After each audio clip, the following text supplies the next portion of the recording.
We're Bison! We are Impacted!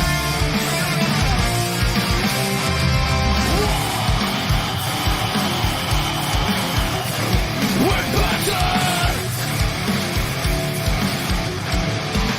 We're ready to get up! We want to win! Light the fire of power and make us free! We never break down! We want to win! We are Impacted! The best team!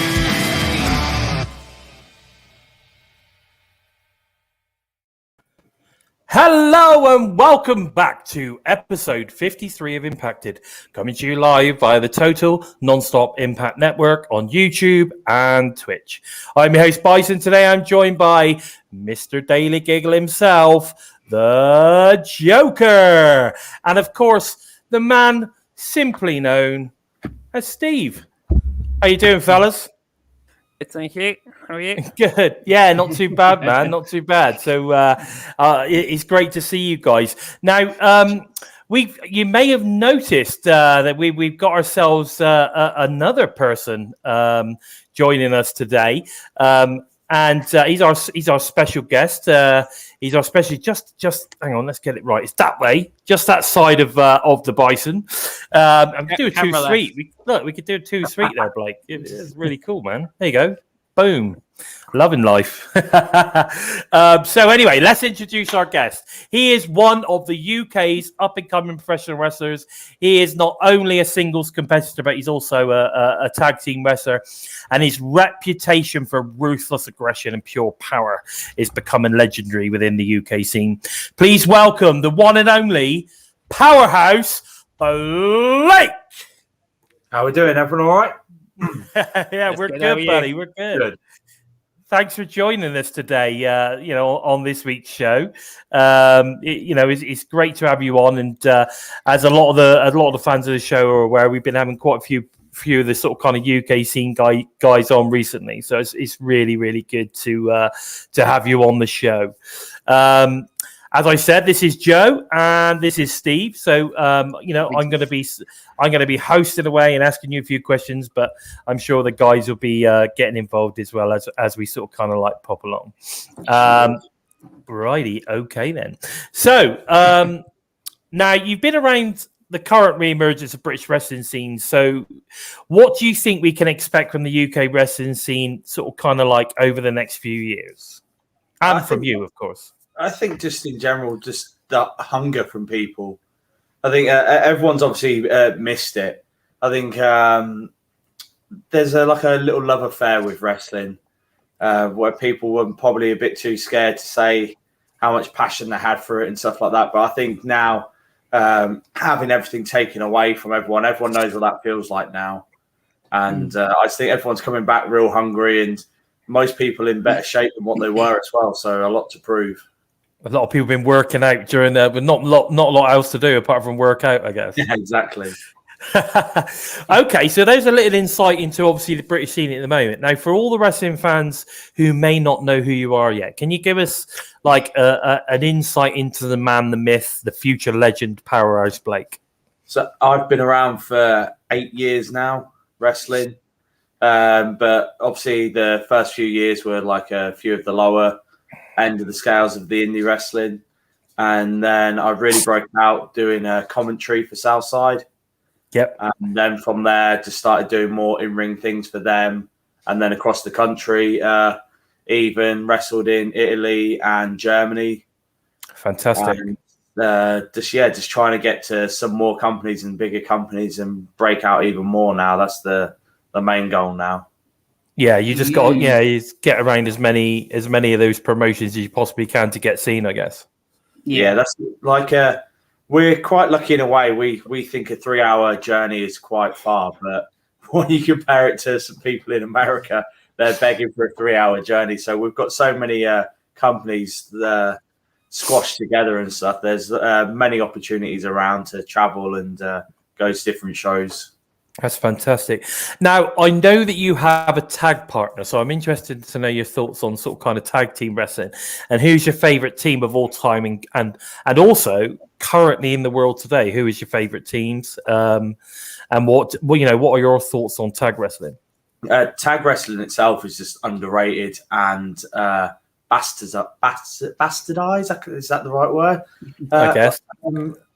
People don't. Rules are there for people to care if you break them.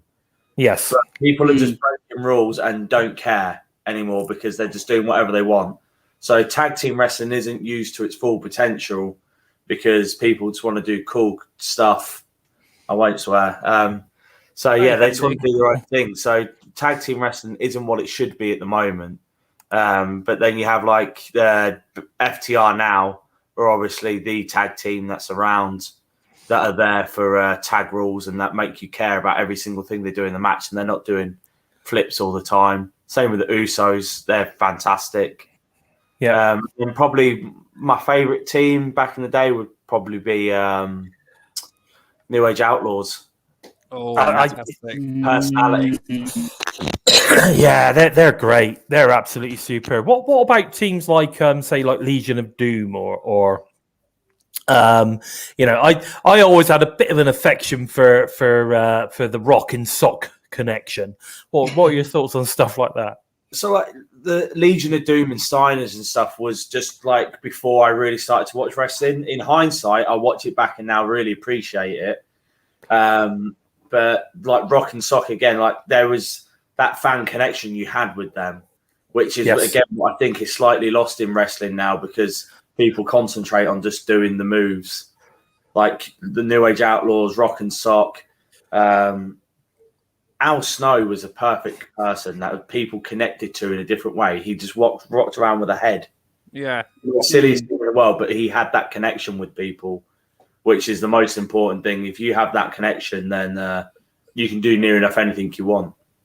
Yeah, I mean, I'm just looking at some of the guys in the chat here.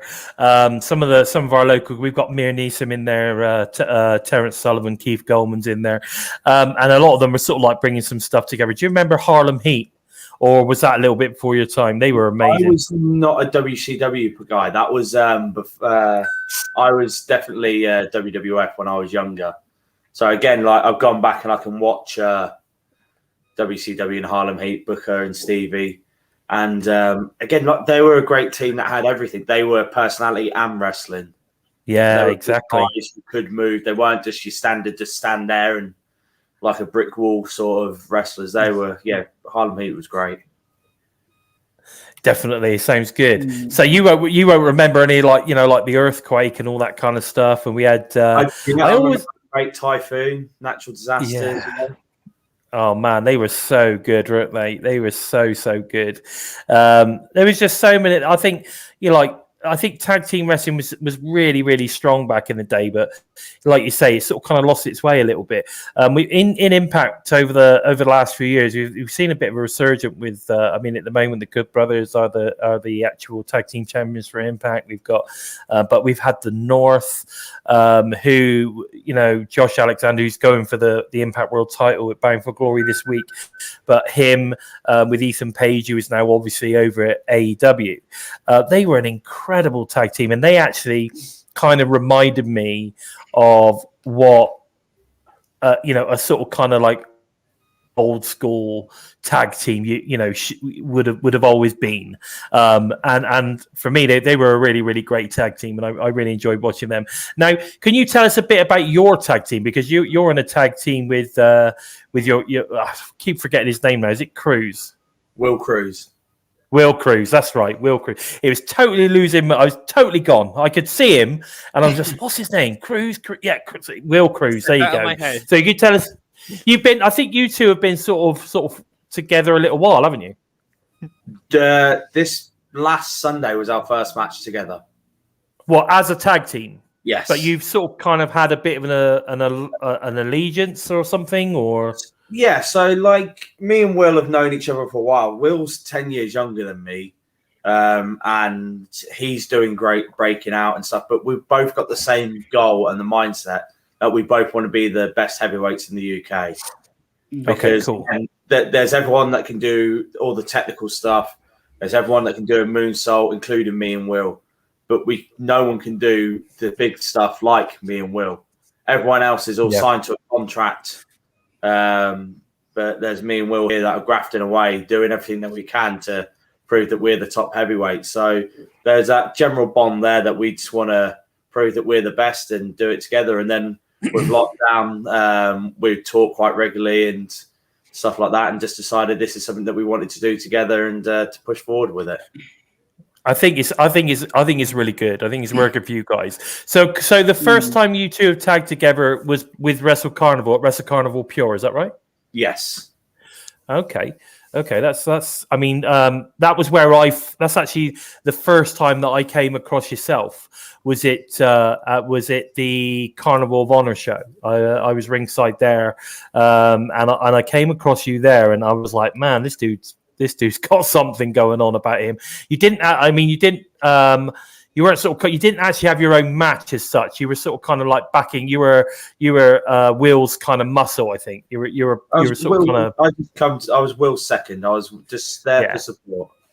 Yeah, and I have to say, that dude can move. He actually, but yeah, can move quick.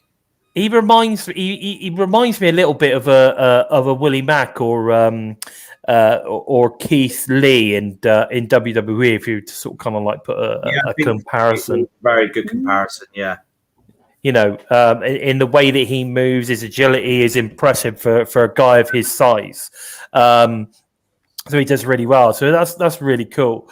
Now you've recently been part of the new promotion, Wrestle Carnival. Are you actually on the Carnival Mania card? And what other promotions can we see you sort of kick ass, basically? So that would be telling. I can't give that away this year. But there'll be something soon, hopefully, coming out with that. As far as other promotions, one of the main ones that I work for is a trainee promotion, basically called Elevation in Leicester. Yes, I've heard of that one. Trained by Joe Connors, and that's wrestling promotion is run by Joe. So he trains a lot of people around the Leicester area. So me, Brady Phillips, some of the people that you'll see around on them shows, just trying to help some of the younger people. And then around Peterborough, where I live, there's Full House Wrestling. Okay. And then that's really it at the moment. That's the thing is a lot of promotions have their set foundation of who they use and stuff. So it's trying to break that mold and to be seen to make sure that they want to include me in the plans next year, hopefully. Yeah, that sounds good. Sounds a good one. Have you ever performed for Rev Pro then? So obviously Southside is owned by Rev Pro. So by default, in a way, yes, but not really. I've done commentary for Rev Pro. Okay, that's cool. Definitely a goal of mine is Rev Pro and Progress are definitely something that I think's in reach. At least one of them is. Yeah, that sounds really, really great. I just want to invite Joe or Steve. Have you got any questions for Blake at the moment, or? No, he answered one I was his opinion on the foundation of tag team wrestling. I think you hit the nail on the head there perfectly by saying it's all about spots and things now, rather than it being back to the old school like grappling that it was in the 90s and stuff. There's a lot of the teams that I could really compare now that do that sort of thing. Apart from what the Bison is, there would be guys like Finn Juice and the Wolves. Right, yeah. The Wolves are a great team, and you're right there when you mention Finn Juice, Joe, because I think they're both great as well. And of course, David Finlay, the son of Fit Finlay, an absolute legend, a legend of the British scene as well, right there. I haven't noted. Have you ever had a match with Joe Hendry at all? No, that's another company I work for. Actually, is BWR. That's who I work for quite a lot in Grimsby, Cleethorpes. So Joe works for them as well every now and then. I've done a little bit with him in a rumble for BWR, but it's something that I've talked to Wrestle Carnival management about, is to is to try and get that match, because a goal of mine is I'd love to get something on Ring of Honor week by week on the YouTube. Yeah, that would be pretty awesome. Getting yourself on there. I mean, you definitely get some decent exposure in that front. And it's interesting. We've got people in chat asking, are there any good wrestling promotions, Joe? There are some good wrestling promotions here in the UK, and there are quite a few of them as well. We can start with, WAW. I mean, we can start like we just talked about there, Rev Pro. Again, a fantastic one if you're into your female wrestling. I mean, Eve. What an incredible promotion they are. Wrestle Carnival. You think that we've only been around for a few months technically doing shows, and Wrestle Carnival got a relationship with Impact, Ring of Honor, Shimmer. And there's going to be more great things to come. That's just a promotion that's just started. So can you imagine what's going to happen with Wrestle Carnival within the year? So if you're going to check out a company for the UK, Wrestle Carnival honestly is the place to be at the moment. Yeah, I totally agree with that. I think Gary's doing a fantastic job over at Wrestle Carnival. He is so passionate, and he really, really like in the UK scene in general. Although obviously he's got his own promotion, but I think he's the sort of guy that would work with anybody, and is just happy to see British wrestlers kind of like getting as much exposure as possible, and I love that. It's fantastic. It must have been really cool meeting Jonathan Grisham and of course Jordan Grace from Impact. So luckily I was able to do the training with Gresham in the early afternoons on the Saturday, so that was very eye-opening. Some of the most simple things that you never think of but you should do, that was fantastic. And then getting to watch his match with Ridgeway in the evening was one of the best, I think the best live match I've ever seen. Really? What, like, I mean, like in out of British promotions or just in general? Oh, in general, it's the best live match I've ever seen. Yeah, I mean, Jonathan Gresham is pretty amazing. And Chris Ridgway, of course, is amazing as well. So, an incredible wrestler in his own right. But anyway, now it's been absolutely fantastic talking to you today, Blake. Now, I just think we're a little bit out of time now, but it's been awesome having you on the show. I hope that we can maybe have you on again, maybe in the new year after we've got a few more shows under your belt, and so we can see your progress and see how you're doing. I would love to see you turn up, in some of the European and some of the certainly the German stuff some of the German promotions are pretty badass as well. But some of the European promotions, and of course over in the US, would be pretty cool to see you over there as well. Turn up on an AAW maybe, early on as well. Promotions like that would be really, really cool. So it's been fantastic having you on the show. And I look forward to seeing exactly where you go from here, Blake. And Powerhouse Blake, everybody. Fantastic. Cheers, guys. Thank you. Cheers. Thank you. No worries. There you go. How about that? Powerhouse Blake, everyone. Fantastic. What are your thoughts on Blake then, boys? It's great to see. We've had Alex Windsor, and every other British wrestler. They've all said the same thing, that the industry it needs that extra weight boost now, and it is getting there, but people don't seem to see it. I doubted how many companies that were out there thinking that WWE's come and smashed them all to bits. We're not going to see anything like that again. And it's like everything's been laying dormant, and you have talent like him come on, and it's like, wow, there is still something out there. It's just I think it's incredible. I think what we're seeing is we're seeing sort of kind of like, yes, you've got your all the top talents at any given time all of a sudden got swallowed up by NXT UK, but there was all these talents underneath. So although a few promotions sort of kind of like went by the wayside at the time, it's now allowed a lot of these talents. I mean, I didn't realize how long Powerhouse Blake been around. I mean, 8 years. Yeah. Yes. that is quite some time to be building up a reputation, building up what you do and everything else. I mean, that is that guy's got some experience, and he's still able to sort of kind of like be in awe, when he's having a seminar with Jonathan Gresham and stuff. It's pretty amazing stuff, and I'm so pleased that we were able to sort of like kind of get these guys on our show and give them a little bit of a platform to get to know for other people to get to know how good some of these guys are, because I think they're great. They're absolutely great. So the more of the UK guys we can get exposure to, the better. I think it's fantastic. Certainly. Can I just say a quick hello to Mir? Courtney's turned up in the house. Hello. Obviously, Keith's in there as well. I'm not sure who else is in the chat at the moment. We've got a few people in the chat, which is great to see. Terrence is obviously in the house as well, so it's nice to see you, fella. So, yeah, hello, everybody. Don't forget, if you want anything to say, you want to let us know anything, make sure you put it in the chat. We will put it up. And the hashtag Cult of Bison. Thank you, Zach. I appreciate that. But yeah, so we've got a few things that we need to sort of like crack on with, guys. Now we've got the impacted news and rumors. Obviously, we've got quite a stacked show tonight with the preview for Bound for Glory. We've got all the Go Home show to talk about. We've got the DMC tournament to talk about. We've got tomorrow night on Impact, as well as that incredible match that I think is going to be incredible. That match on BTI is going to be a fucking slobber knocker, that one.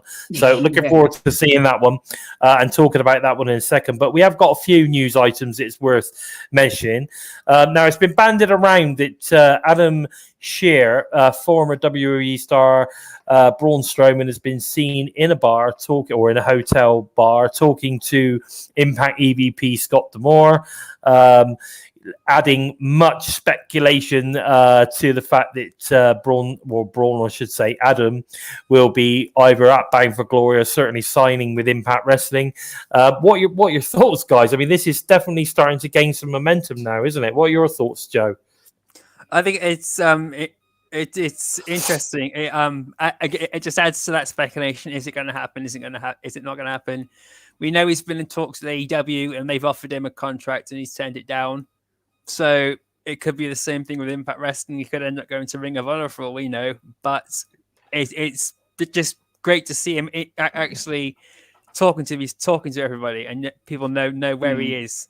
So they can stop making speculation and assume he's going to jump straight back to WWE. And if anyone's going to most likely do that, it'll be Bray Wyatt. Yeah. Okay. Yeah. No, definitely. I mean, we haven't really sort of kind of spoke about Bray Wyatt much, and I think over the past week or so there's not been as much speculation with regards to Bray as there has been for Adam. I don't think, especially with the sighting of him sitting down and talking with Scott D'Amore, which I think is probably been done on purpose. I mean, why would you sit down and be talking to somebody in public? Yeah, I mean, it's making it clear that he's talking to Impact. But what about you, Steve? I mean, what are your thoughts on this? Yeah, well, I mean, I always say it's never a sure thing until it happens. However, it's one of those things where in the back of my mind, it always felt like 95% it was likely going to happen. It will still be a surprise if it happens, when it happens, but it's one of those where when it does happen, it's one of those where you're always half expecting that it's going to come. Yeah. I know what you're saying. If he does turn up at Bound for Glory, is this a thumbs up from you boys, or is it a thumbs down? Oh, it's a thumbs up. It's a thumbs up for a get. It's going to be one of those for me where I'm going to be very intrigued in how they use him. Okay. I never really, obviously I know how WWE used him, and I never really watched much of how they used him. I heard the stories of how they used him, but I never watched it. So I'm going to be very intrigued in how Impact maybe repackage him and then where they push him. So I'm going to be very intrigued in that. I'm going to say this right now. I am aware of how they used him, and I've seen some of how they used him, and I sort of kind of like you know me, I'm not really a WWE fan. I just sort of kind of watch highlights and stuff like that, and I do tend to follow some of the guys that I think are good. And I have to say, Braun Strowman was obviously one of those guys that I always felt was underutilized, because it seemed to me that when he was there, he was just basically there to help enhance Roman Reigns. So we had like this. Exactly. You know, they weren't pushing Braun. They were the idea was to push how badass Roman was, which is a shame, because in reality, Braun Strowman was a better wrestler than Roman Reigns, in my opinion. And he's probably the monster among men, was probably the one they should have been pushing more. Turn that frown upside down, my man. There you go. Exactly. That's exactly what they should have been doing. But you know, that's the thing. I mean, that's my thought process on it. I mean, they had quite a feud, him and Roman, for a while, and you know, but it was always about Roman chopping down the big giant. Vince McMahon pushing the Rocks and bloodline, basically. Yeah, that's exactly what was going on there, definitely. So, but I would love to see. I'd like to see Adam or Tyson or whatever as he's going by now turn up at Impact Wrestling, and it would be interesting to see what they would do with him that would be different to what has been done with him in the past. And I cannot recommend enough going and checking out the Control Your Narrative 2, where EC3 and Adam Scherr have a great. I mean, it's a cinematic thing. It's like, bring out the monster and all that kind of stuff. It's really, really good. I couldn't recommend it enough. It's on Fight. Go and check it out. Well worth the, $12 or whatever it is to watch. Definitely. Interesting. Mir's just saying, Bison, have you been hanging around Mark lately with what you just said about Roman? I don't know. I'm not sure. Is that what he says? No idea. I interestingly enough, I might have a chat with Mark now. Now that you've mentioned that, I might go and have a little chat with him and see what he, what his thoughts are on that. But yeah, I don't think that the being seen together, Scott D'Amore and Adams being seen together in public is been done. It's no accident that that's happened. I'm pretty sure that's been done on purpose. And I'm pretty sure that the whole sort of kind of like, Brawn for Glory thing that was, that was again all part and parcel of that hint process of this guy's going to be turning up. They don't put them in there by accident, do they? No, of course they don't. There's no way that they did that by accident. So it's good to see. Now, also, it's interesting to see that Impact's build has stepped up a gear over the past few weeks leading up to Bound for Glory, and I know that in the past there's always been a lot of criticism that they don't promote their shows as much as they possibly could. But then, at the end of the day, all they need to do is sell out, and they've done that. So they're obviously doing something right in that respect. So that sort of kind of brings me to my third thing. I was saying that they have actually announced that BFG has sold out at Samstown. There is no indication on how many a sellout actually is. I'm going to say it's probably about between 1,000 and 1,200. I know that the venue itself can fit up to 1,500. So I think once you sort of kind of like add the ramp, because they've already got the stage there. So once you sort of kind of add the ramp and the ring, that could take 300-400 out, I guess. I'm going to say, maybe between 1,000 and 1,200 would probably be a good estimate on how many they've sort of kind of like sold. And for me, that's a nice number. Is it as much as they did at Chicago? Is the arena as big? No, it's not. But then this is the first event outside of the sound studio in the past 18 months. So you've got to you've got to start somewhere. So it's great to find out that it's sold out, and it's great to see the build is sort of kind of like stepped up a gear, I think, over the past couple of weeks. What are your thoughts on those two items, guys? Let's start with Steve. What are your thoughts on the sellout and the way that they built Bound for Glory over the last few weeks? Well, no matter how you say it, the fact that it's sold out, it's a success. You know, that no matter, no matter how you say it, to sell out Bound for Glory, it's good news. And as you say, it's taking those small steps after we've had the pandemic, and getting closer and closer, step by step, into those bigger arenas. You know, they can't just jump into the big arenas and then risk something happening. So yeah, they do have to build up to it. And it's, as I say, not just on Impact, it's probably the venues also. So yeah, I think it's great news all around, and yeah, they're probably doing the best they can. You're on mute, Bison. I done that because I was coughing. You know, I got a bit of a cough, and I've been told off for not turning my mic off. So I was like, oh, now I'm forgetting to turn it back on. But anyway, now Mira's mentioning there, you know, I'm not staying up till 1 o'clock in the morning. Well, try being in the UK and having to wait till 3 o'clock in the morning for it to even start. And I can tell you, reals. Yeah, for reals. I will be there at 3 a.m. watching this live, baby. So I'm looking forward to that. But just to know, great to see Gary is turned up as well. Lovely to see you, buddy. So you've got, we're definitely building everything up. And again, you know, Keith's talking about in the chat. They say, you know, I hope Impact build up Adam as a monster character, and because he really is a badass monster. You know, I agree. You know, the problem is with WWE is they don't. They can only take a monster character so far because they're PG at the end of the day, whereas Impact are, you know, 14 or, you know, TV 14 or whatever it is that they say.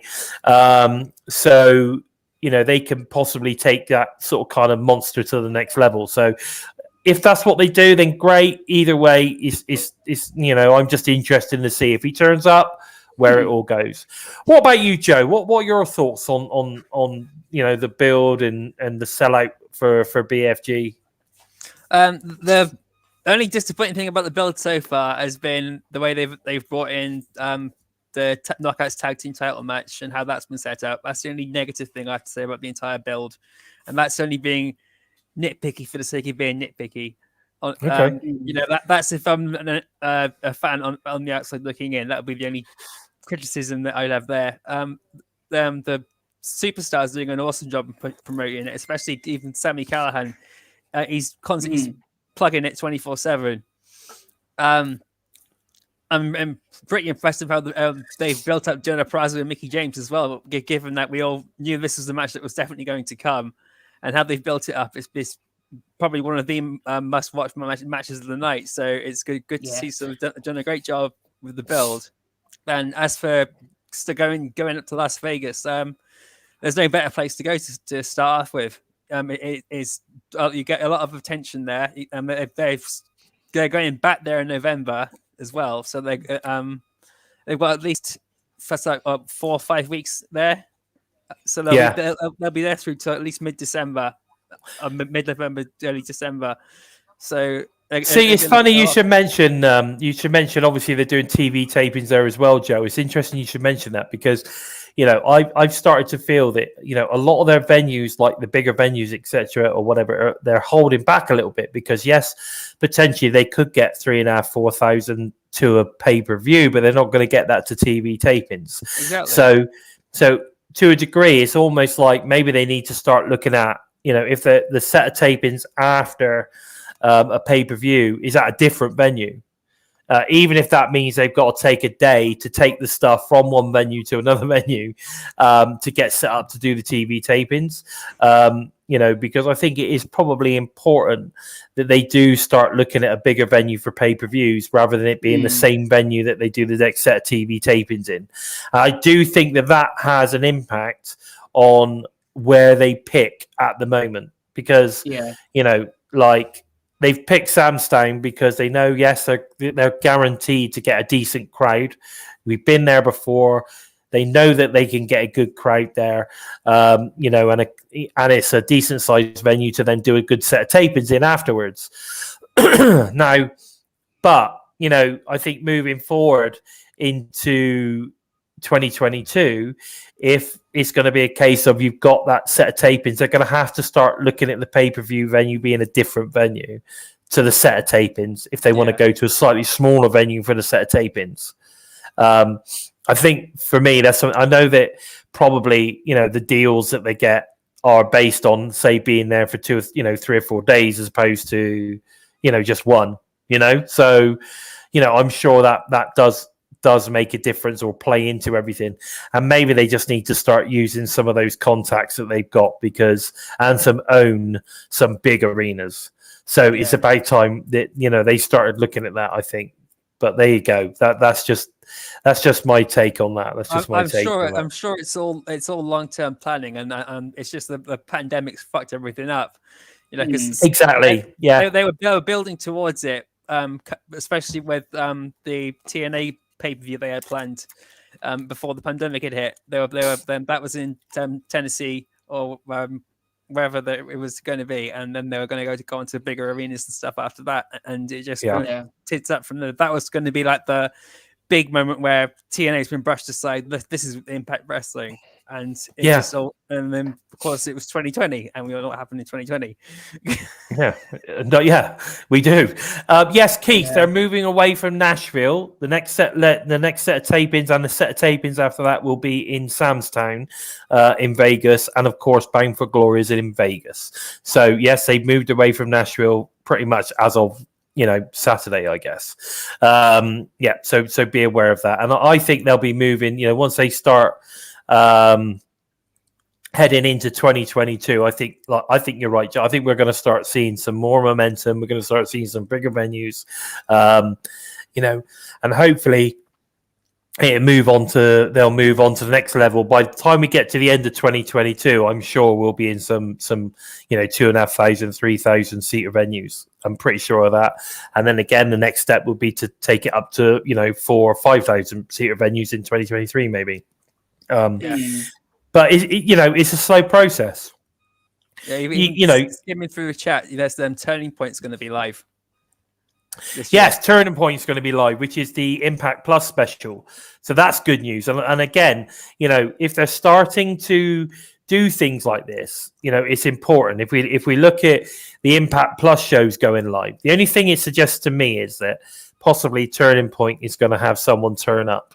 That they want that to be a secret. So that's the only thing that sort of kind of suggests to me. But I'd like to see all of the Impact Plus shows live. Yes. I think that would be great. That would be a really, really cool. That could sort of that sets off every, you have a live event for the set of every set of tapings kind of thing. Yeah. Would be really that's what cool. They used to do, isn't it? It's what we mentioned this before. We talked about this before, and we looked back through it, and the Impact Plus stuff has never been live. Never been live. It's always been recorded. I think they did a couple of live shows on Twitch. Okay. Yeah. But they've never done it on the Impact Plus. But now the Twitch is gone, I think it's a perfect opportunity to do the Impact Plus specials live every month. So you get one live event every month, you get a set of tapings, and then when you've got a big show, you could potentially have one live Impact Plus and one live pay-per-view, and then just gradually build on that. Do that for 12 months. See how that pans out. If that works out really, really well, then maybe we can start introducing a live weekly show as well. Which then again creates that element of a surprise. You don't know what's going on. People at tapings can't spoil anything. More people want to watch. So, we'll just have to see how it all pans out, I guess. Now, the other thing that they've been advertising, and I know this is interesting, they've not advertised this guy for Bound for Glory. So they've obviously been advertising Suzuki as being promoted to be part of the 2 days of taping after BFG. But he's not been mentioned that he's going to be at BFG. So that's interesting. But what they're actually giving you then is they're saying, well, BFG is really cool. You're getting the inspiration. You're probably going to get a few other surprises. But if you come to the tapings, you're going to get Suzuki. Yeah. Which I think there's your incentive to go to the tapings to go and watch that guy. I think that's actually really good marketing. But that's clever. Oh, baby! There you go. What are your thoughts on this, Joe? Oh, baby! That's just totally thrown you, Joe, isn't it? Yeah. It's, All right, Steve, what about you? We'll come back to Joe. Go on, Steve. Yeah, like you say, it's. I think advertising Suzuki and then putting him into Bound for Glory, it would have had another surprise, and then put him on Bound for Glory, and also, what would you have him do? But it's another, like you say, incentive to turn up to the tapings, because it's like, Exactly. well, you know, here's another wrestler, and a well seasoned and well traveled wrestler who's probably got more history with more of the Impact locker room than you may realize, and the tapings they'll carry on for a fair while. So, like you say, it's kind of more wiser of Impact for him to show up at the tapings than it is for Bound for Glory. I agree. And there's no reason why he wouldn't be at the Bound for Glory. He could be in the Koi Shop Gauntlet for all we know, or something could happen. I mean, we've still got a few matches to be made, but what they've done is they've made it very clear that he's 100% going to be at those set of tapings. You need to come and watch him. And I think that's clever. They've purposely not said anything about him being at Bound for Glory, but he's definitely at the 2 days. What are your thoughts, Joe? What are your thoughts? Listening to him possibly being at Bound for Glory, I'm thinking, if, say, Steve Macklin wins the X Division title, I could see him coming out to stand on Steve Macklin and be like one of the first guys Macklin defends his title against. But I think in general, him coming to the tapings rather than at Bound for Glory it just makes the most sense, because it's been the build has just been out of the blue for him that. The announcement for him coming is pretty out of the blue. It was right at the end of last week's show, and I know a little about him. The roster's going pretty hyped for him, and I'm pretty sure you guys know a bit more about it than I do. But it's always great to see a guy from Japan come over. You know, it's going to be interesting. Yeah, I totally agree with that. I think it's going to be a crazy time to see. I mean, him against someone like Eddie Edwards would be incredible, absolutely incredible. So, and there's a lot of matches that we could have with that guy. And I mean, he may come out after the main event, and could you imagine him against Josh Alexander? Yeah, I mean, of course, Jesus.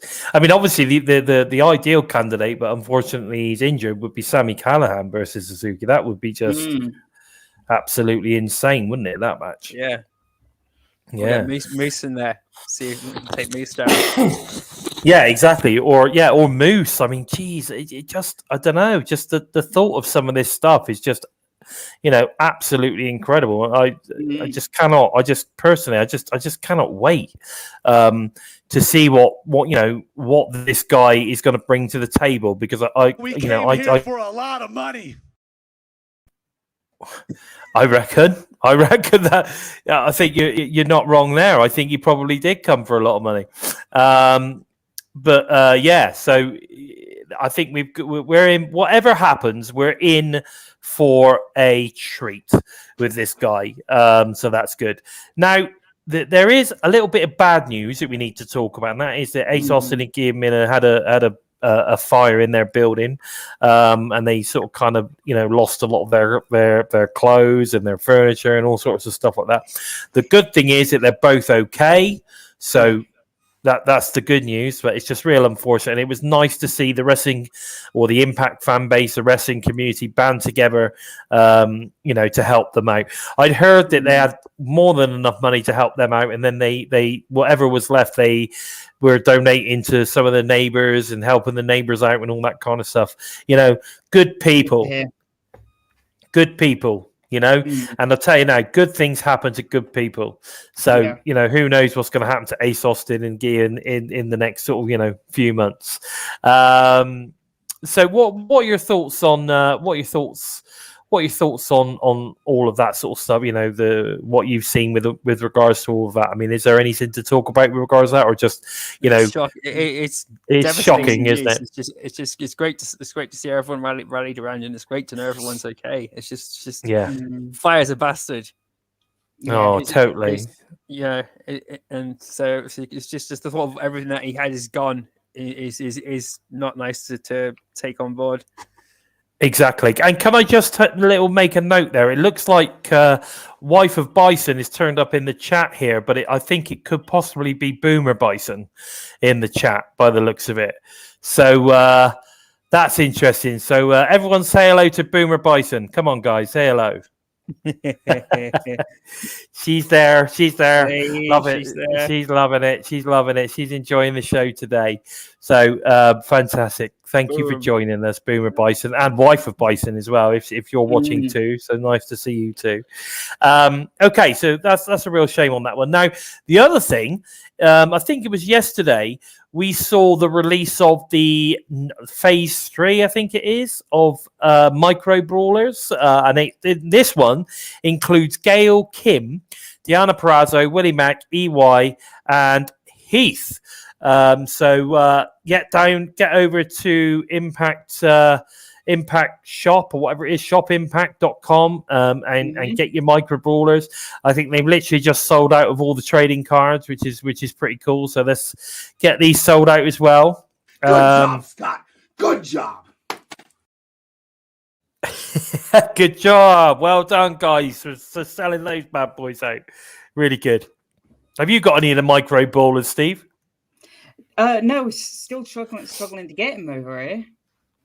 Well, I from what I can gather, stuff like that you can get. You will struggle a little bit with the t-shirts, but apparently, if you go for the Micro Brawlers now, apparently they will ship it over in the UK. So go and check it out. Okay. Yeah, worth checking out. Some of the stuff you can get hats and stuff, I believe now as well. So I think they've opened up because some stuff stuff like that you cannot get on the Eurostore. So it's like you could get the t-shirts and the hats and you know, DVDs and all that kind of stuff, but you never can get your hands on any of that special stuff. No. But I believe apparently they have opened up because a lot of people like myself have been saying, where we can't get these, blah, blah, blah. So, so I think it does work. If you moan about stuff, it does work. So go and check it out, guys. Get over there, shopimpact.com. Get your Micro Brawlers. Okay, so I think we need to crack on with this preview for Bound for Glory, guys, don't we? Now, we know that we've got a basic match card at the moment. This is in no particular order. I mean, we know obviously what the main event and the match before the main event or whatever. I'm pretty sure what they're going to be. But we've got obviously all the other matches to talk about that are already advertised. So, just 1 second. Sorry, guys. My throat is terrible over the last couple of... Anyway, and stop muting me. I'll mute myself, thank you. Anyway, you stick to your sound bites, mate. You stick to your sound bites. I was hoping for a couple of new ones, but never mind. So we've got the one of the first things advertised at the moment, I think, is your Cool Your Shot Gauntlet. Now, I'm not sure whether it's going to be the first match of the card. I think it will be early on in the show. But we know that Chris Sabin is in at number 1. We know that because of this past week on Impact. We had the over the top battle royale to determine who was going to come on first and who was going to come on last. We also know that W. Morrissey is going to come in at number 20, which is like, wow. The biggest man in probably, that's going to be in the match is coming in last. So that's interesting. We then know that we've got Moose, Rich Swann, and Brian Myers. I mean, who else do we think we're going to see? Are we going to see Rohit? Maybe we're going to see Raj Singh, Jake something, possibly Eddie Edwards. Are we going to see maybe Tasha Steeles? I mean, these are, there's nothing that says it's going to be all guys. It's a cool shot gauntlet. Yeah. Are we going to see Hernandez maybe, or Alicia Edwards, Laredo Kid possibly, Matt Cardona, Fulton and Ace? I mean, these guys have not been announced yet, and there's still the possibility of maybe someone like No Way turning up. in a match like this. And then, of course, we've got the possibility of debuts, boys. So who do you think we might see turn up for this Call Your Shot gauntlet? I'm going to go with Joe first. Oh, we're definitely going to see some of the big names on Impact's roster, like Eddie Edwards and Ace Austin and Fulton are dead set in it as well. I'm pretty sure that those two are going to go to the end to with Moose and Morrissey, and then they're going to have it's going to be like round 2 from where it should have been last week, but Chris Sabin had managed to upset the uppercut then, so we might get all 5 of them near the end and see if deja vu happens. I think that if Braun Strowman's going to come in, it would either be here or after the match to especially going after someone like Ace Austin. If Ace Austin's doing a promo backstage, I could see him going after Ace Austin to really make a stamp his authority. Yeah. Other guys, off the top of my head, I think we might see like ODB come in possibly. That's an interesting call, yeah. But we are definitely going to see some of the knockouts on. So yeah, but it's going to be a big mixed match. It's going to be interesting. It's probably going to be the second one on the card. I think they're going to kick off with the X Division title match first, and then put this one second because that's usually how things go. Okay, right, Steve, come on. What are your thoughts? Well, there's one name that's been going around in my head that, like, it might be a stretch, but I think it'll be really cool if we do see him. And I think it'll be a change of plan for Impact, given how the Edwards and Callahan story is now obviously sadly taking a turn. And I think it'll be cool if we see Davey Richards turn up. Okay. Oh, yes. Yeah, there is. I mean, there's definitely a possibility on that one. I'm not sure what his contract is with MLW at the moment. So, but it would be interesting. That would be a good one. Yeah, but I think it'll be cool if we see Morrissey win it, because you very rarely see the number 20 entrant win, do you? No, you're right. You very rarely see that. No, definitely. But I'm going to throw one. I think we're going to see Savage Gentleman, which is Lady Frost's better or other half, shall we say. Yeah. I think we might see Savage Gentleman turn up. There is a possibility of Buddy Murphy. I know that he is, teased that he's signed with New Japan Pro Wrestling, which is a great move. But we know that we've got a partnership, and he's not set to turn up at New Japan yet. So there's no reason why he couldn't turn up and at least do this match, so that he's at least been on the card, which would be really good. Like you say, there's quite a few. Maybe a Jake Chris could turn up. I mean, who knows? Maybe a Jake Chris could turn up in this. Maybe we see Masha Slamovich and Lady Frost turn up. There you go. I mean, like we said, there is the possibility that this one could be. It's going to be mixed. We're going to get male and females in there. And I'm going to come to something a little bit later on, because obviously we're seeing the digital media championship playing out at the moment. I think that Tenille is going to lose tonight, so I think both the Influence are going to lose, so they're not going to be in that pre-match to the show. So that means that the Influence would then be free. I'm getting lots of love from my daughter at the moment, so lots of love, Boomer. I love you lots too. There is a possibility that my thought process could happen with regards to the Influence getting involved in the Knockouts tag title match to possibly cause some sort of issue. Now, yes, sorry, Violet, you're right. They have said that they have not signed anywhere yet. That doesn't mean to say that they're not going to. It just means they haven't yet. Yeah. Okay, so there's offers on the table. And some wrestlers are very good at keeping in kayfabe, and sort of, sometimes you've got to take things no matter who says what, with a pinch of salt, haven't you?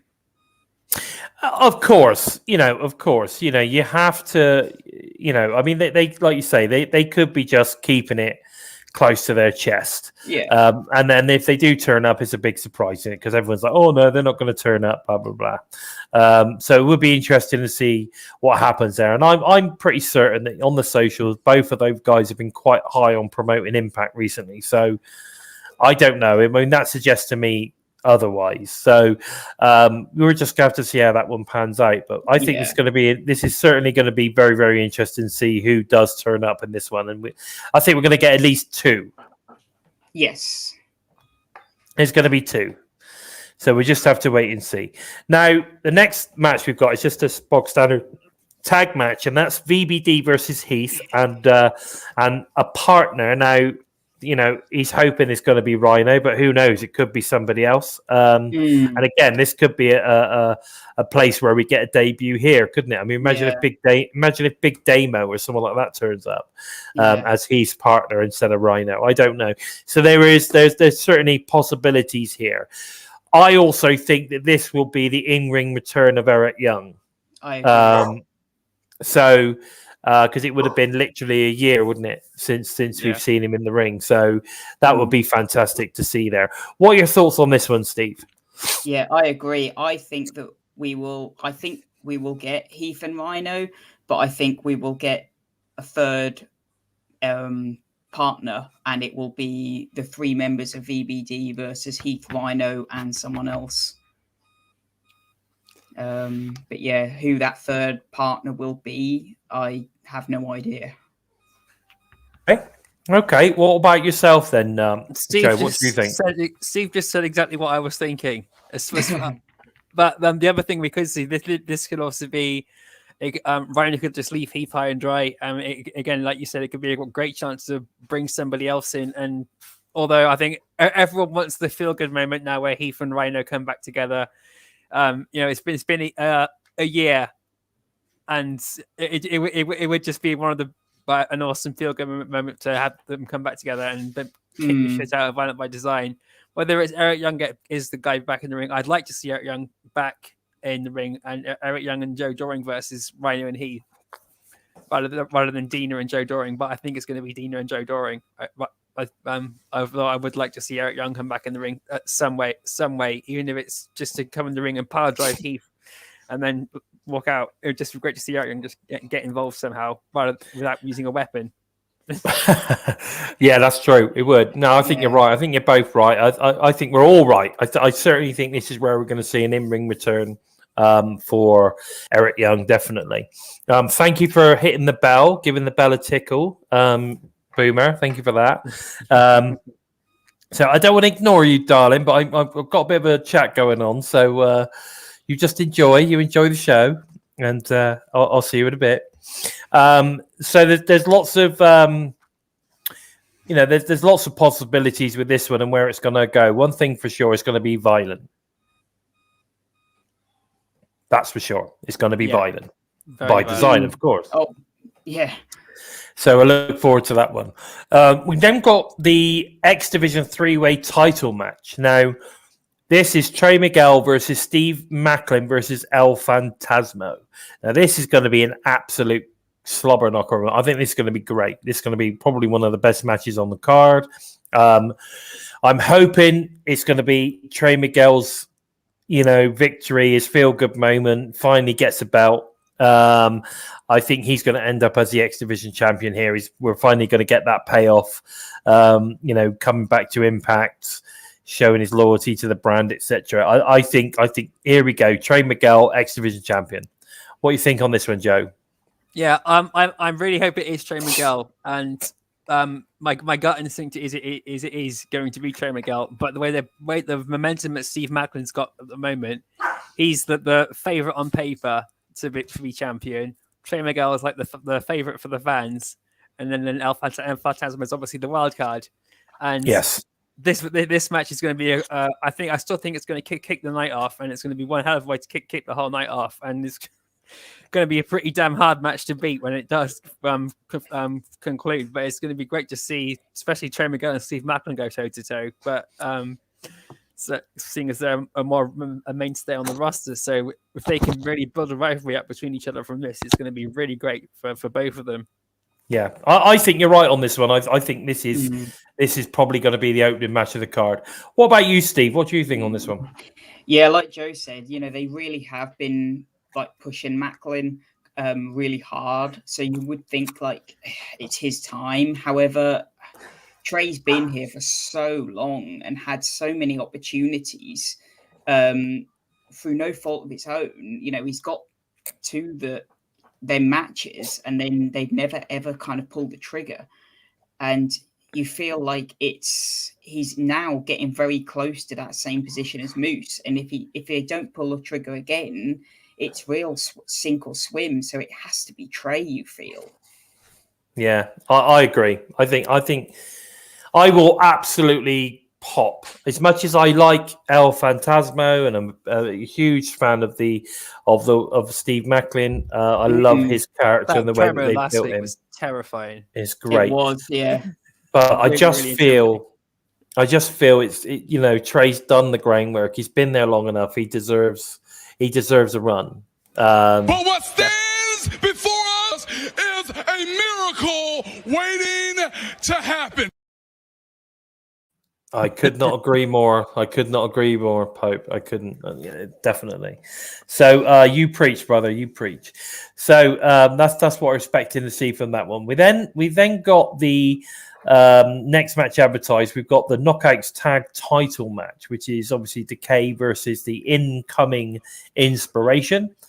Now, I think that we're all pretty excited to see the Inspiration. We're not too sure on the way that this one has been built. However, this is part of the reason why I think that Tenille's not going to win, because we've already seen Madison lose to Chelsea. I think Tenille's going to lose her match for this for the digital media thing, so that the Influence are free to get involved in this. I think this is going to end up in a DQ. I think that the Influence are going to get involved. We're going to get a feud with the Inspiration and the Influence, which will again eventually lead to Decay versus Inspiration. Again, it's a hard to kill, where then they'll take the title. That's just my thoughts on this one. What are your thoughts, Joe? Fair enough by the bloody dog jumping behind me. Sorry, I forgot where we were.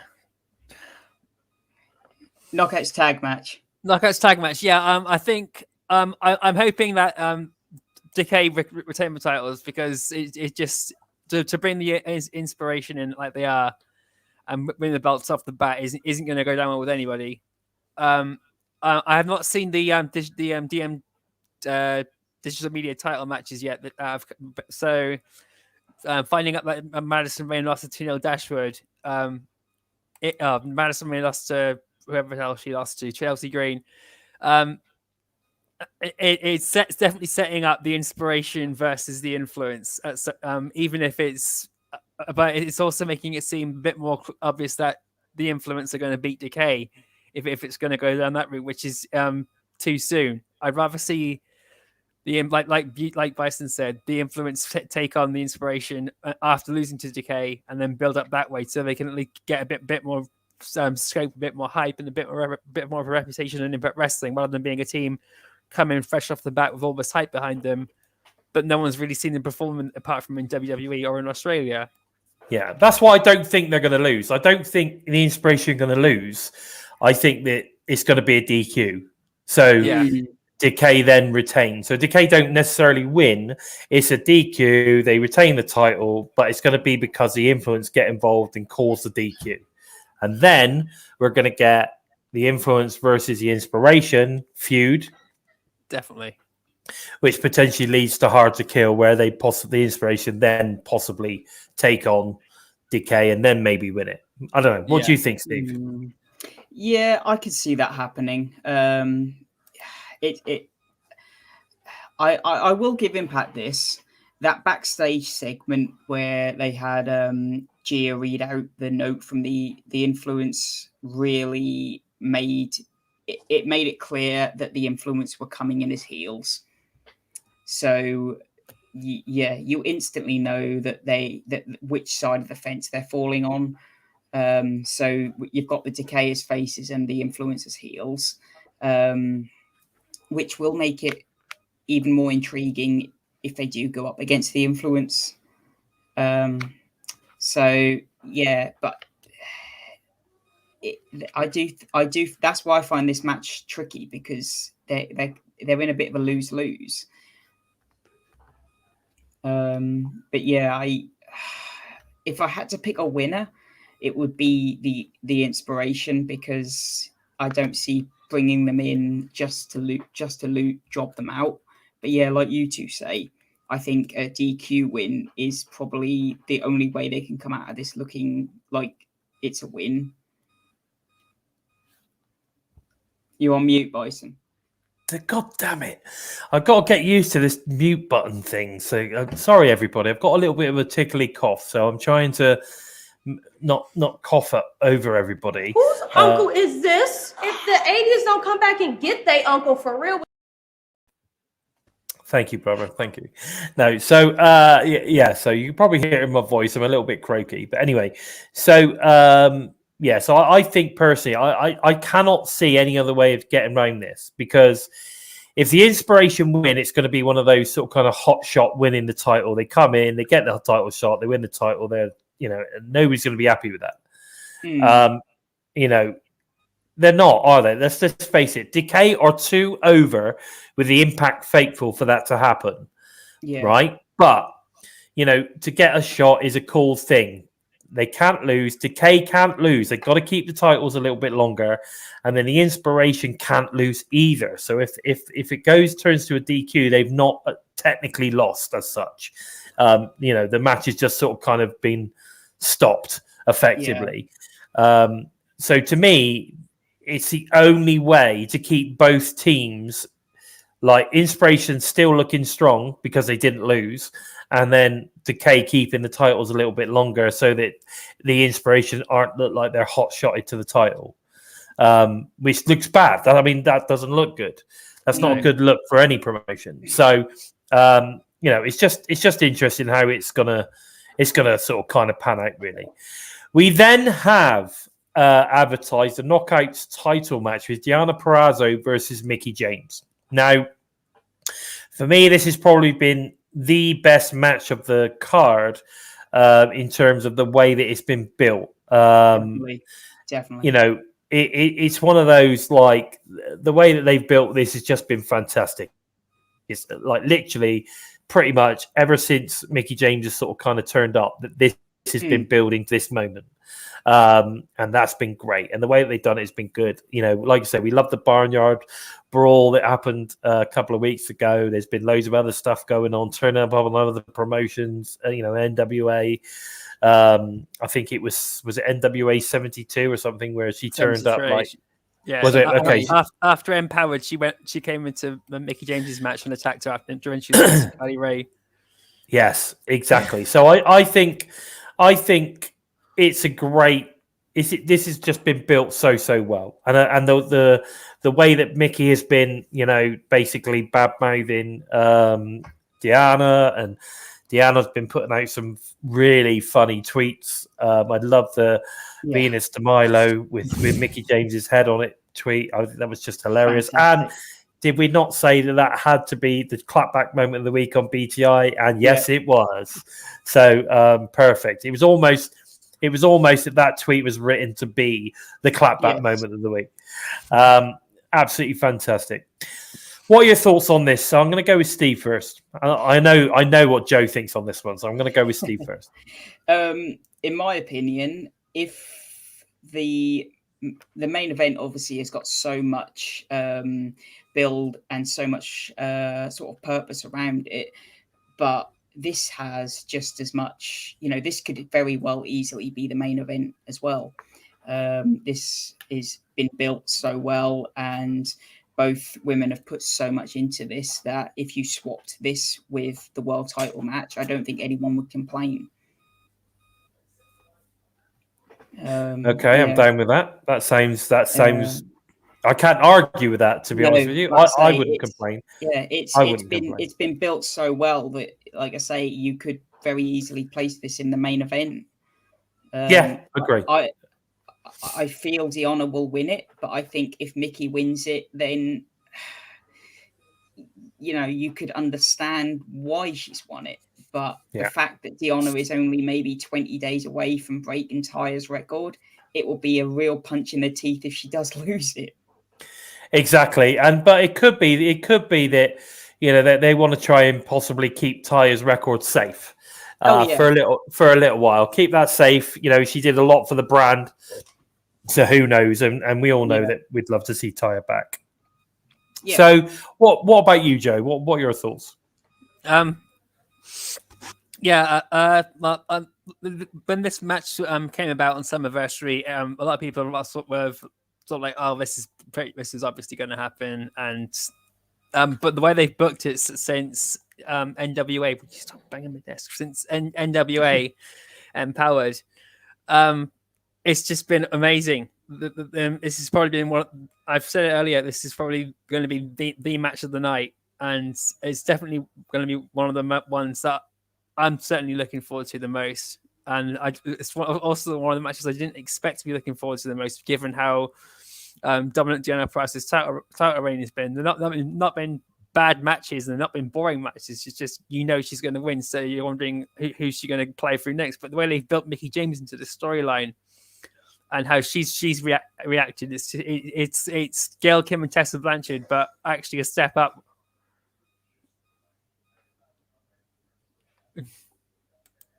Okay, yeah, no, that's great. I totally agree with you. I think you're right in every aspect. Can I just say a quick hello to Bibhu Prasad, who's watching your show all the way over in India.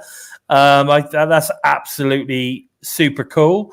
So yeah, nice to meet you, Bibhu.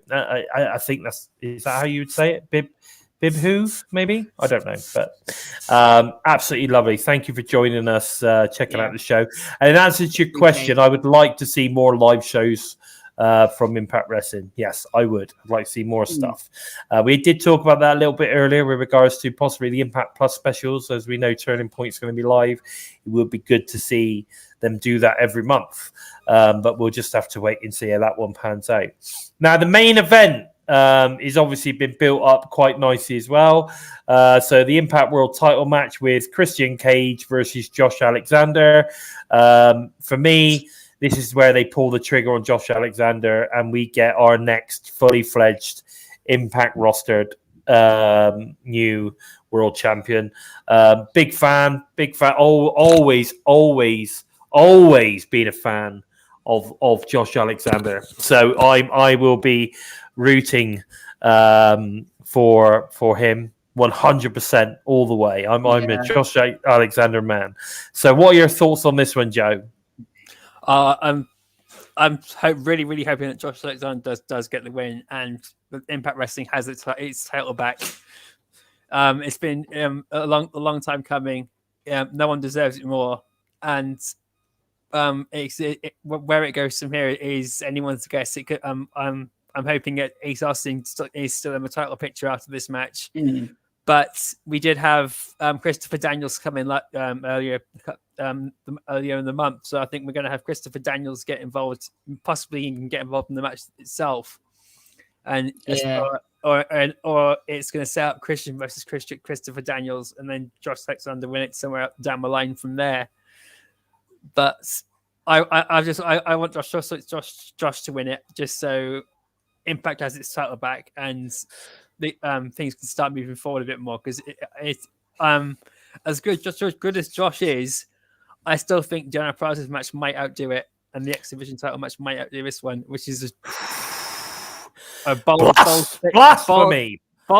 statement given how awesome Josh Alexander has been all year. But I'm gonna... Blasphemy, my friend, blasphemy. Yeah. Okay, what about you, Steve? What do you think? Yeah, this would be a fantastic match. I mean, both guys always put on a great match. I found the build to be a little strange over the past few weeks. It feels like they're sort of slightly turned Christian like heel out of nowhere. Yeah.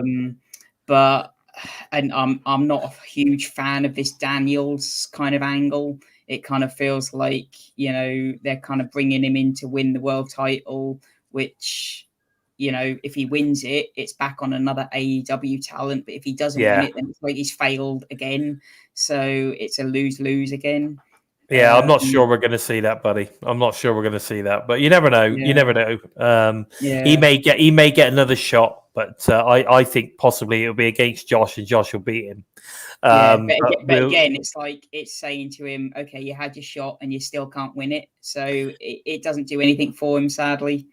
It doesn't do anything for him apart from the fact that he's now almost retired, and he's still potentially going to be main eventing against an Impact World Champion. I like, regardless of whether he wins or loses, that's a win-win, surely. Yeah. In my book, it would be. But anyway, oh, Mir, every week, be patient, my friend. Be patient. All right, we will get there. Okay, so. I'm like I said, I'm going to go with Josh all the way on that one. I think it's going to be a hell of a match. You got to. Who knows? This is where the story's got. This is where it's got to end. You think, surely? Yeah. I agree. I think, you know, at the end of the day, I think this whole kind of like taking the belt off an Impact talent.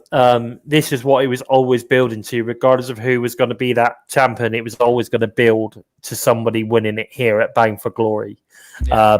Because that's it, you know, that the Impact talent is Bang for Glory. So that's the thing. Okay, so I think Kenny Omega was intended to have it to Bang for Glory, but he did get injured over the year as the year had gone on. So I think that's why he's lost it to Christian. But I think it would have originally been Kenny Omega and Josh Alexander, or Kenny Omega and Sami Callihan and Josh Alexander at Bang for Glory.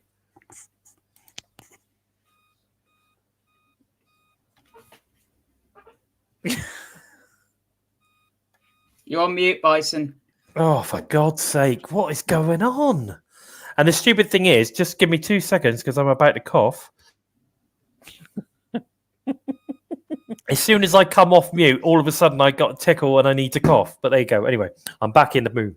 Yeah, 3, 2, 1. They laughed, and they laughed, and they laughed, and they laughed.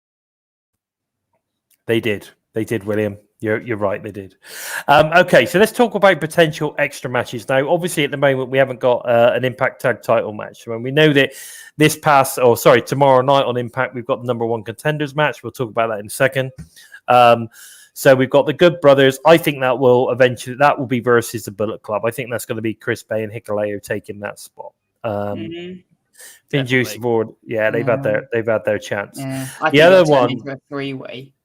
It could do. You'd never know. I mean, maybe the Good Brothers will get involved, and before you know it, it's a 3-way. You might be right. Yeah. We'll see. They sort of keep saying, "Oh, give us a partner, give us a partner," and I think that will come back to bite them, and then they get 2.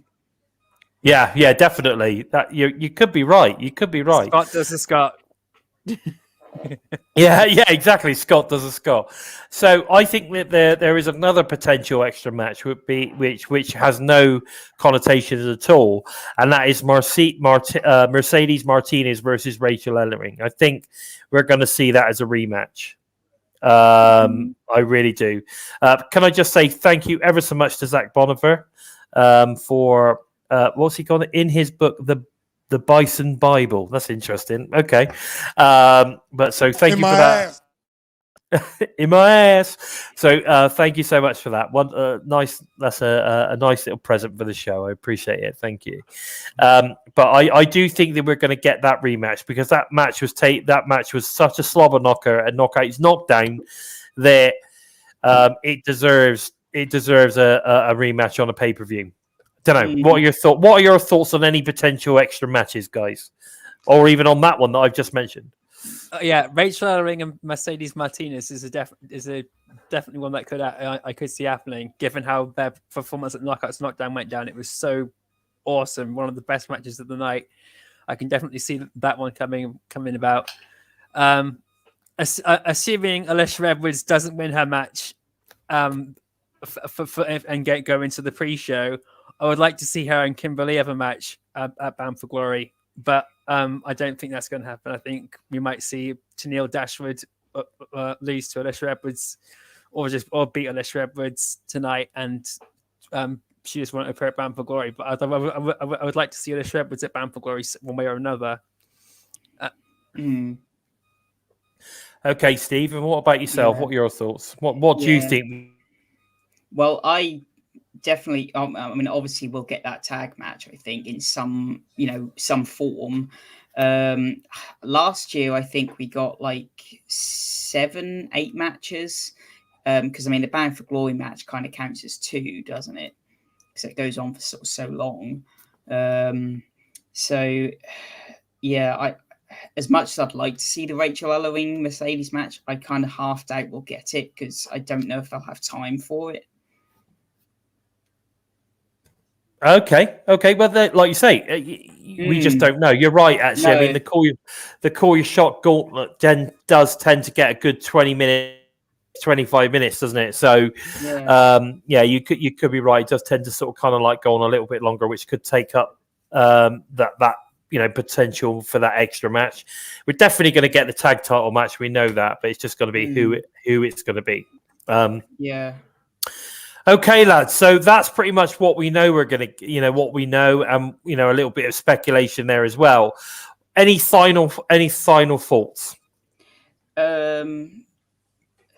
Well, we've got the countdown to Glory match, haven't we? And then obviously what we've got coming up on Impact.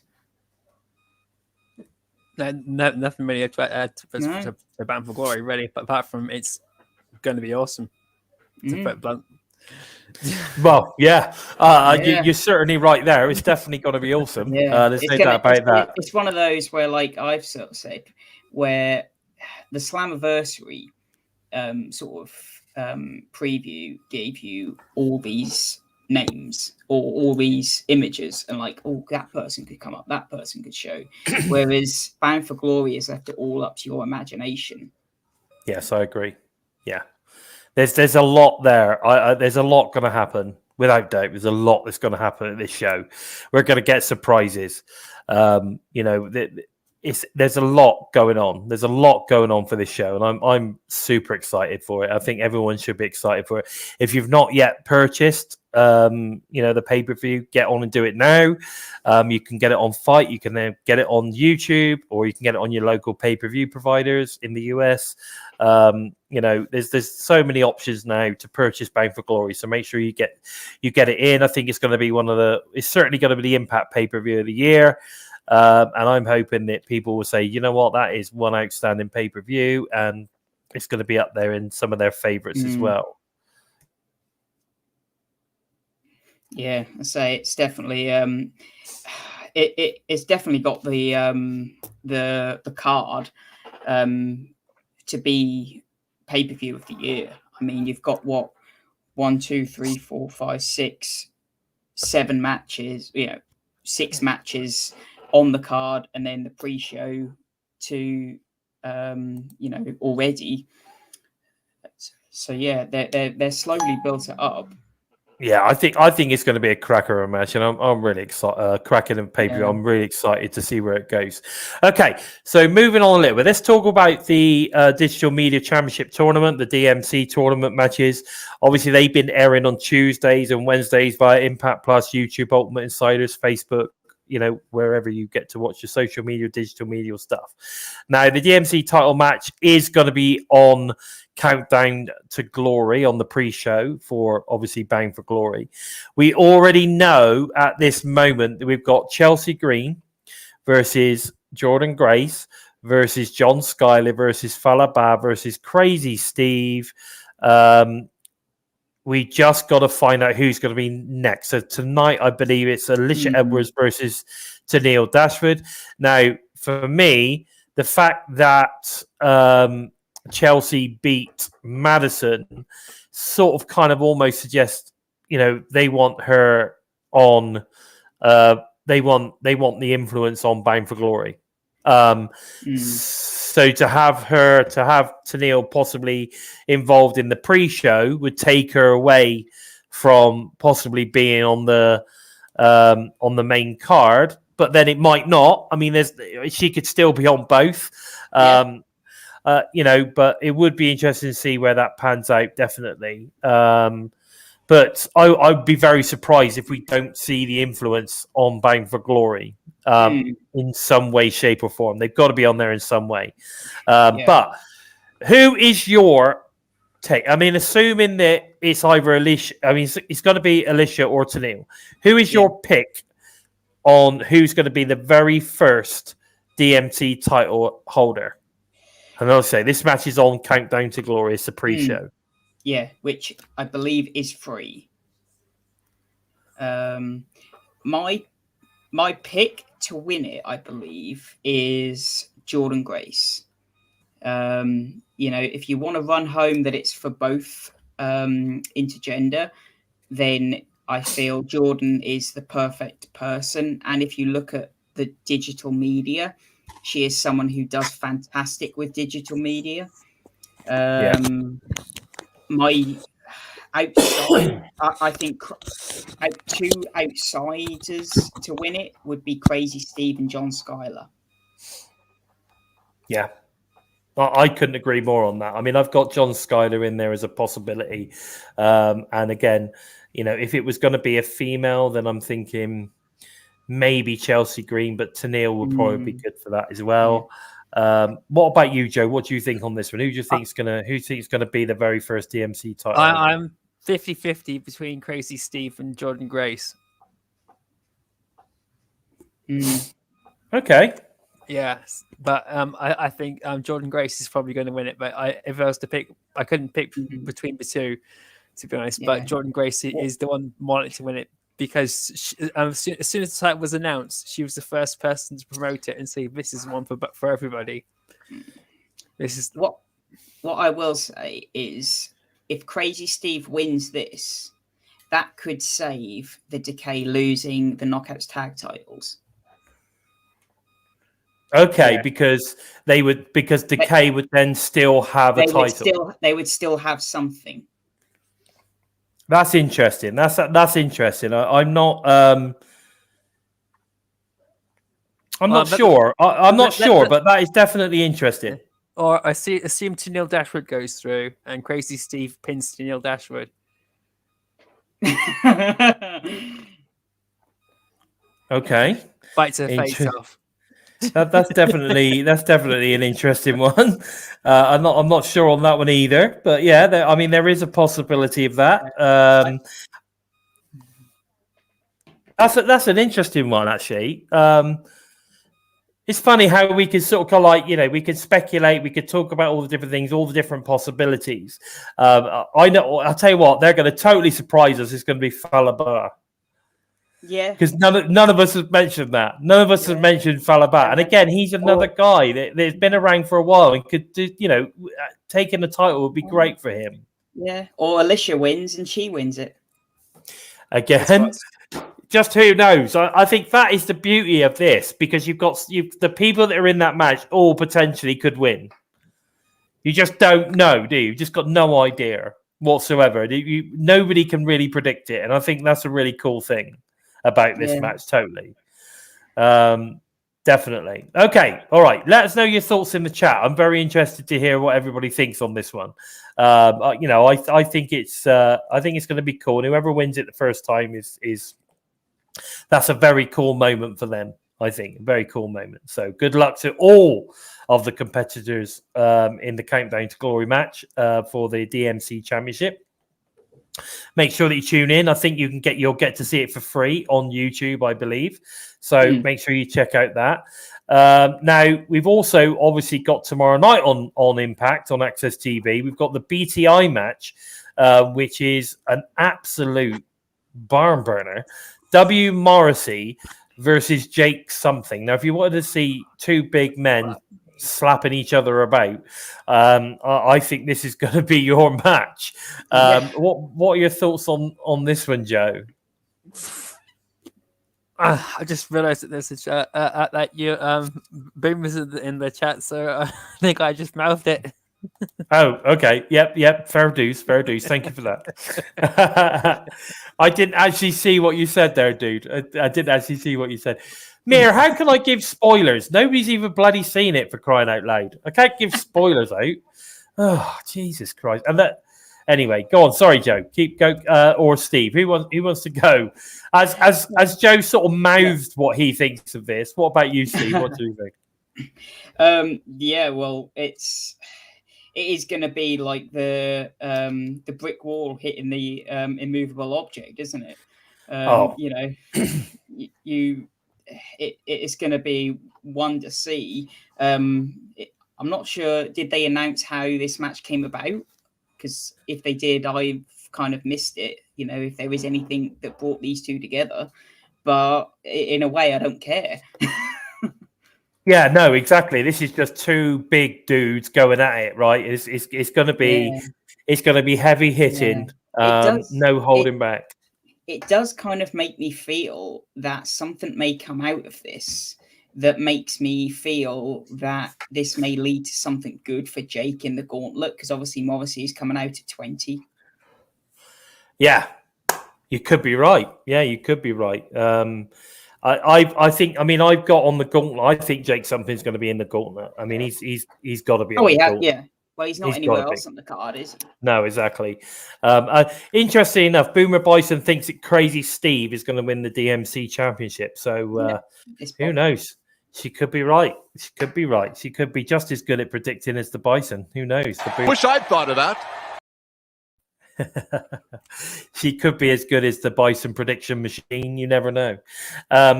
So either way, I think this is going to be a great match to start the night off with BTI. At the end of BTI, it's going to be great. Now, we then move on to what's been advertised for Impact Wrestling itself. So we've got the Pick Your Poison match between Mickie James and Savannah Evans. Now, obviously, Mickey's going to win this, but it's going to be interesting to see if it's not going to be easy. It's not going to be an easy match. We know that. It's not going to. It's going to be a hard fought match. But Mickey's obviously going to win it.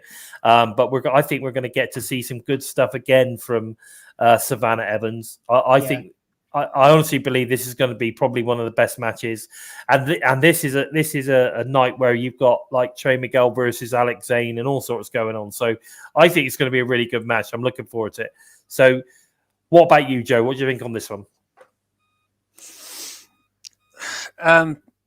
Sorry, I missed that. What did you say, mate? What's going on? What's going on? Is everything okay at your end there? I have the runs. That explains it. He's got the runs. Fair enough.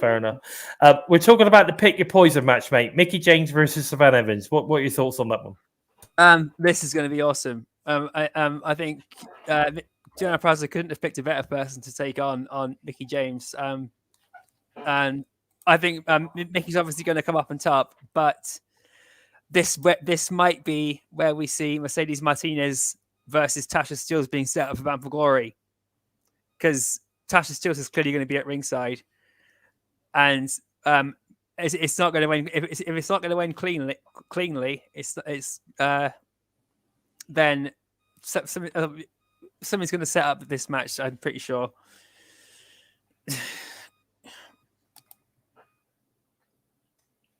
You're on mute again, Bison. I'm on mute again. Interesting. What about you, Steve? What are your thoughts? I like you say, little by little, we're seeing Savannah grow match by match, and obviously being in there with a veteran like Mickie, I really feel like this could be her best showing. And I mean, I say that every match we see her, but yeah, Mickie, not only can she still bring it, but she can still bring it to elevate the wrestlers she's with, and obviously someone like Savannah, that will really help. So yeah, I feel like we're gonna really see another level in Savannah, and yeah, this will be a really good match. But yeah, I think what it does do is it shows that they are clearly quite high on Savannah Evans. Yeah, and we haven't seen a knockout like her for a while. No, if you're going to put her in with like a legend of female wrestling, Mickie James, then you're clearly high on this lady. So I'm interested to see how this match pans out. I think it's going to be a good one. We then move on to Alex Zane versus Trey Miguel. Now, good God, if you want to see a high flying, fast paced X division style-y match, which doesn't just involve high flying, but it also involves a lot of mat wrestling as well. I mean, Trey Miguel's great with sort of kind of like submission moves and mat wrestling. He's really good at everything. So I'm really looking forward to seeing this match, and I hope that there was a hint last week with Alex Zane when he turned up and this match was made wearing an Impact Wrestling t-shirt. I really hope they've signed Alex Zane because I think that would be one hell of an addition to the Impact roster. What about are you paying attention, Joe? What are your thoughts on this one? Yeah, I'm really looking forward to this one. Alex Zane made an awesome performance when in his the first match we saw him in, with the Radio Kid.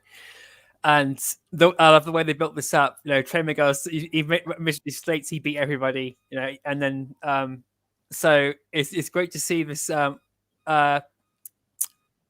It's setting the scenes for another potential rivalry if we don't get Steve Macklin and Trey Miguel, and assuming Alex Zane is signed, this would be a great way to kick off Trey Miguel's run as X Division champion as well. Mm.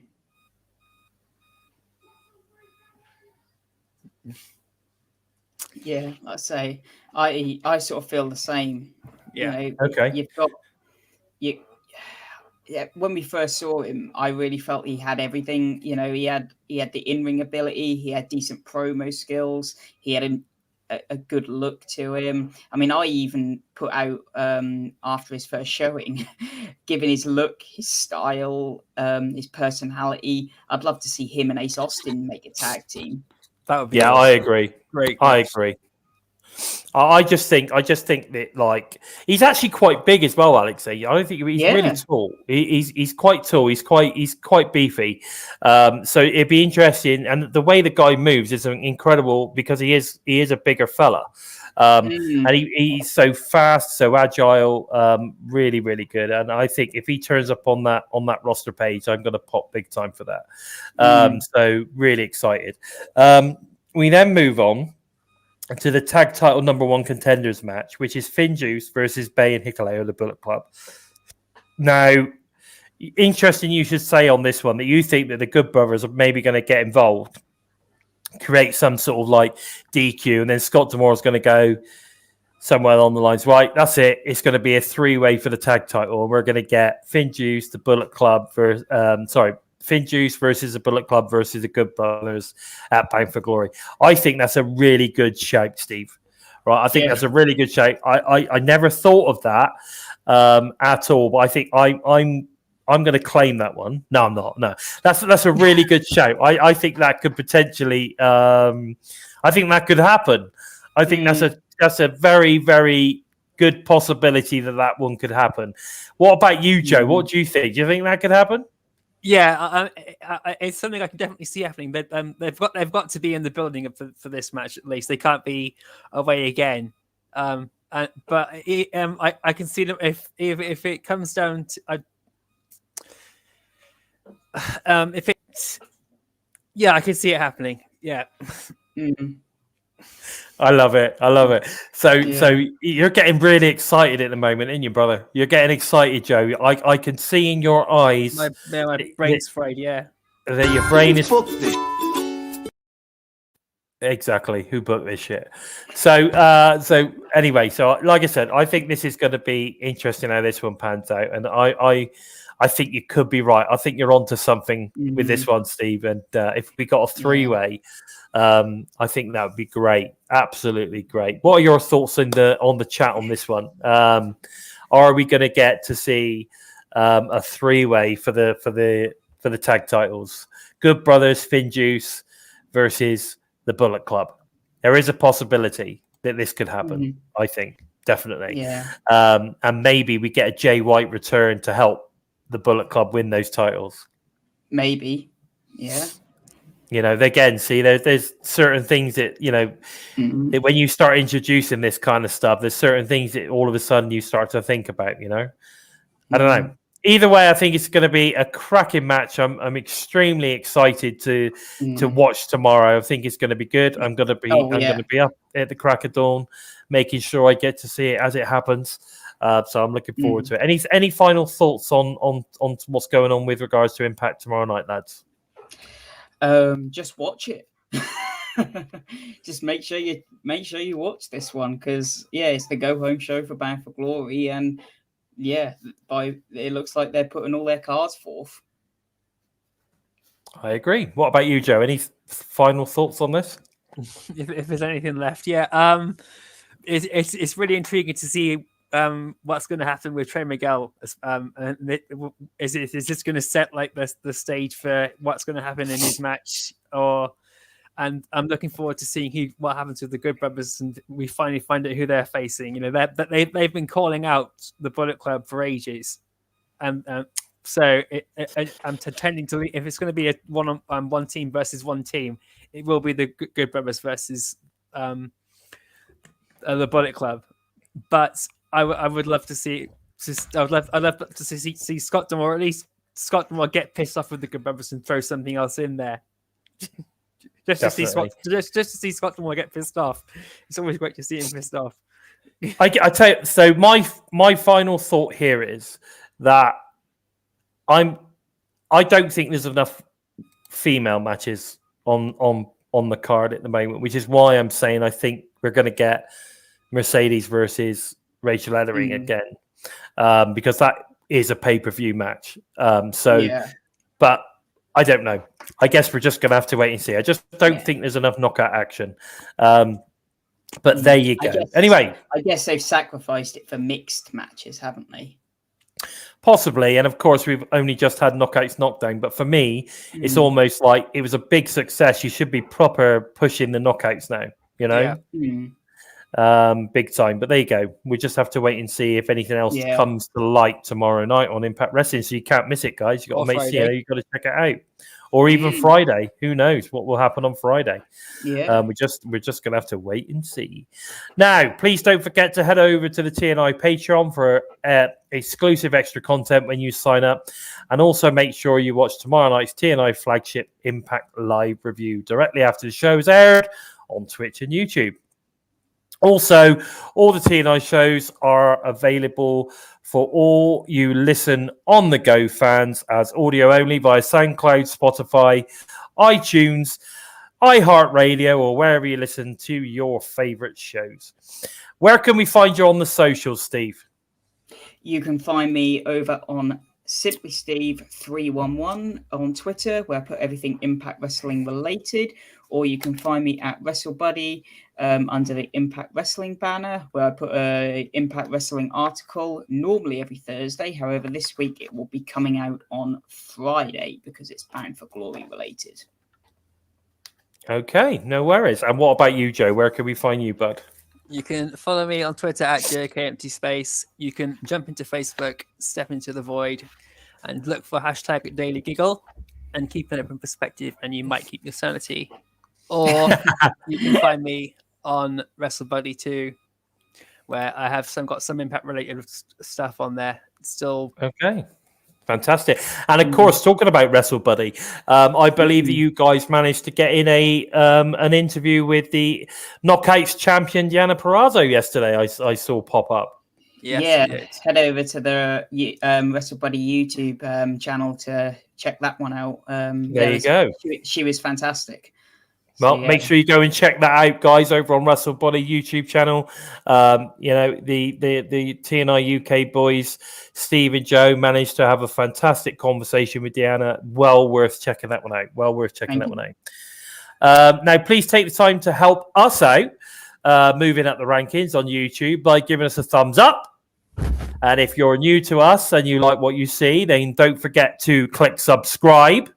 And don't forget to give the bell a tickle, a squeeze, or even a smash to never miss any of the TNI, UK, or US teams' great content coming out each and every single week. Don't forget, if you want to support TNI, head over to the Spreadsheet store and, of course, ProWrestlingTees.com/Total Nonstop Impact, where we've got loads of T-shirts, including including the brand spanking new TNI-UK logo shirt. It's really nice. Definitely worth checking that one out. And of course, you've got the Impacted shirt as well. So make sure you go and check that out. And of course, if you head over to the Spreadshirt show, the Spreadshirt site, there's loads of new stuff on there as well, including the Total Nonstop Cat new sort of t-shirt thing that they've got going on. You can put the logos on all sorts of stuff as well, like mugs and bags and all sorts of different bits and pieces. So if you're into your merch, head over to those stores. That'd be great. Can I just say a big thank you to today's guest, Powerhouse Blake, for joining us tonight. He had a absolutely fantastic guest. He's also an incredible wrestler. So go and make sure you check him out at Powerhouse Blake on Twitter. Well worth checking him out. Really good wrestler. And I love his t-shirt. His t-shirt, if you know, is really cool. He's got this really cool design on that.